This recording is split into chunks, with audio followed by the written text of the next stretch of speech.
Struktura e posaçme e kundër korrupsionit dhe krimit të organizuar ka firmosur një urdhër kontrolli për në banesën e motrave Giovanna dhe Alta Nikolli. Oficerët janë nisur drejt Elbasanit, aty ku motrat Nikolli jetojnë prej vitesh. Ky kontroll vjen 9 muaj pasi në banesën e tyre u vendos dhe u shpërthye një sasi tritoli, si pasojë të cilës ndorroi jetë fëmijë i tyre, Enea Themollari. Nuk dihet se çfarë synon SPAK me këtë kontroll dhe nëse do të ketë një marrje në pyetje të motrave Nikolli nga prokurorët e posaçëm apo jo. Pas shpërthimit Alta Nikolli dha një intervistë në media dhe u shpreh se dyshimet për atentatin i kishin tek i penduari i drejtësisë Nureddin Dumani, me të cilin kishte kontaktuar dhe kishte pasur një histori dashurie, edhe pse ai aktualisht është në burg. Alta Nikolli u shpreh se Dumani ka rrëfyer shumë nga krimet që ka bërë dhe se sipas saj ai vendoste gjoba dhe nga burgu ku bënte jetë luksoze.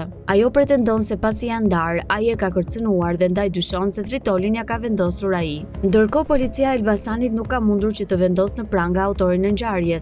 Ky person thuhet se ka precedent të mëparshëm penal. Ai është afruar në vendin e krimit me një biçikletë, ka vendosur lëndën plasëse dhe më pas është larguar me të njëjtin mjet. Ndërsa motra tjetër, Giovanna Nikolli, është e dashur Amarildo Xhinei, alias Nikolli, që u vu në pranga në Vlorë pasi dyshohet se kishte shkuar të vriste Ines Hajrullën. Pas arrestimit, Amarildo Xhinei u bë bashkëpunëtor i drejtësisë dhe u dënua nga gjykata e posaçme me 2 vite 9 muaj burg për armbajtje pa leje në kuadër të grupit kriminal. Ajo që është raportuar gjithashtu është se mes Xhaneit dhe Dumanit ka pasur përplasje fizike në burgun e sigurisë së lartë 313.